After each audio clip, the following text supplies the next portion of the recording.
Learning objective number 3, the balance sheet. The balance sheet is basically where we look at the value of the business.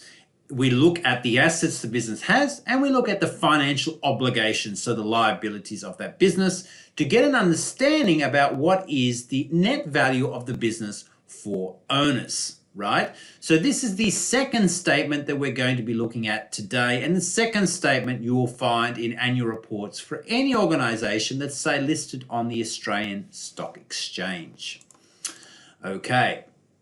So key things that you'll find in a balance sheet are, first thing, assets, which are the economic resources that are used to generate economic benefits, so future economic benefits. So organizations have resources that allow them to essentially generate profit, right? So for example, if I'm in business and I have my mobile phone here, right, my mobile phone allows me to generate income. Okay, so I might be offering a service, so I might be offering a plumbing service, and this is a really important asset that allows customers to contact me, allows me to liaise with customers so I can book jobs and generate income. So this is an asset of the business. It's an economic resource that allows me to generate future economic benefit. How do I value the assets that I report in the balance sheet? I value them through the cost principle. So I look at recording them at the cost I pay for them. So if I pay, for example, $700 for my iPhone, then that is the value I assign to that particular asset. I don't, for example, go, well, I paid $700 for it, but it's really worth $1,000 because I got a discount. I assign the cost to it in the balance sheet. This is following the cost principle. So assets are valued at cost. Okay, liabilities are the obligations of a business that results from past transactions that will require the sacrifice of economic resources at some future date. So basically this means is that we borrowed from people. If in my plumbing business, I borrowed money to buy a new truck.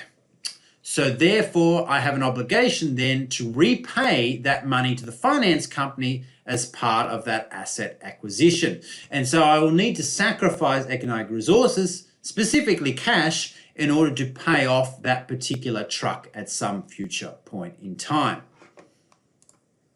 Equity is the difference between a company's assets and liabilities, representing the share of assets that is claimed by the company's owners. So basically what you want is you want the assets to exceed the liabilities of the company.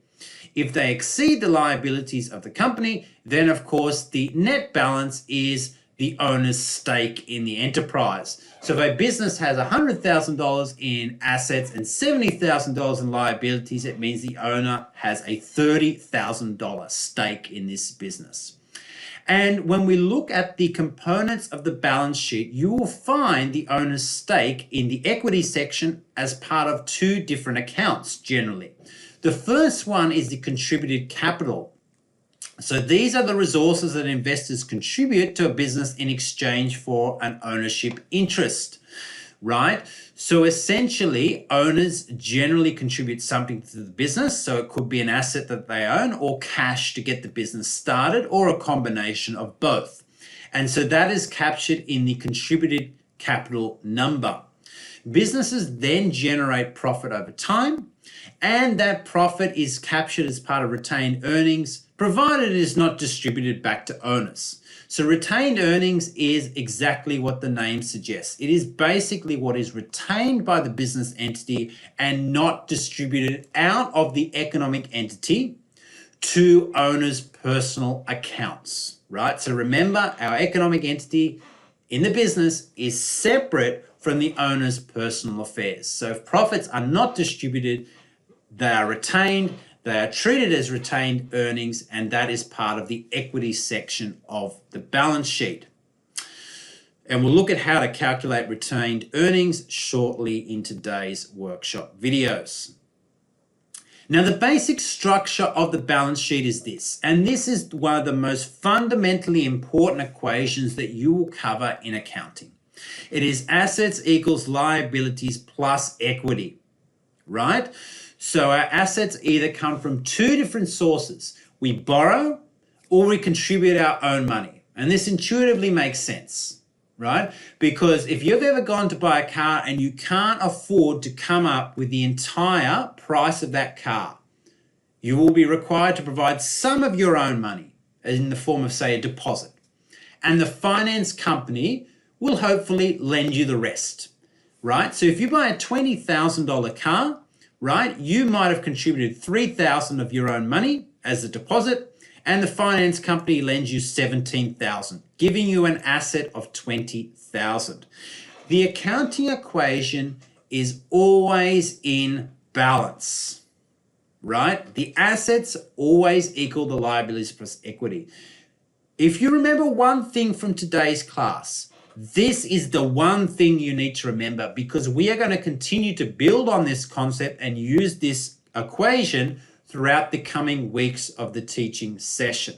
It is fundamental to how we capture accounting information, and it is fundamental to the structure of the balance sheet.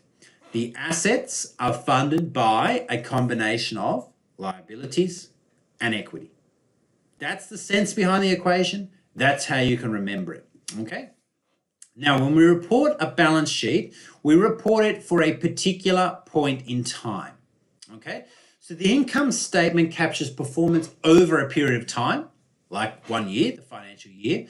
The balance sheet captures what assets, liabilities, and equity are at one point. It's like basically taking a photo of the business's financial position at a particular time. So we can go, at the time the photo was taken, this is what exactly we had as assets, liabilities, and equity. Doesn't look at the change, just looks at what they specifically are. Okay, so if we have a look at this question here, what is the sum of each side of the accounting equation? Remembering that the accounting equation is assets equals liabilities plus equity. They're all the different accounts that we have. We have cash, accounts receivable, supplies, lawnmower, petrol can, loan, equity. Okay? What is the sum of each side of the equation? So the asset side and the liabilities plus equity side. I'm going to give you some time to work out that now. Okay, so what did you get? Well, let's have a look at the balance sheet in this particular case. Here we have the same three pieces of information as I showed you before up the top of the balance sheet. Right, so I showed you the income statement that had this information, the business name, the name of the statement. Very importantly, the date's a little bit different with the balance sheet. At 31 January 2020, right? It's not for a period up to, it's not for a period from to a particular date. It's a snapshot at a particular point in time, okay?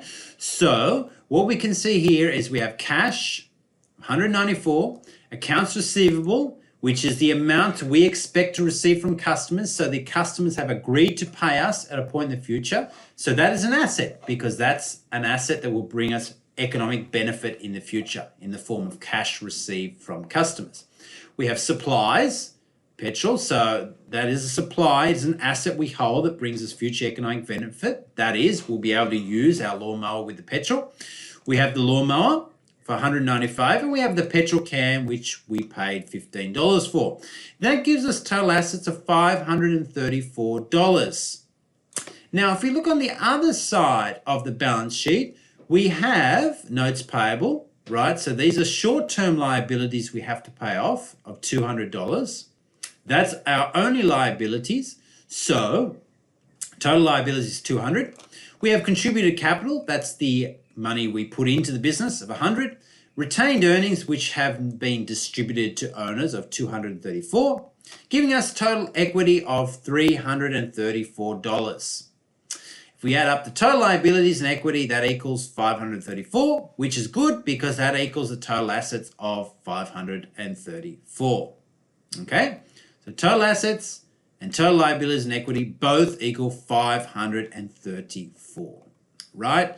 So we know that this is in balance, as it should, consistent with the accounting equation.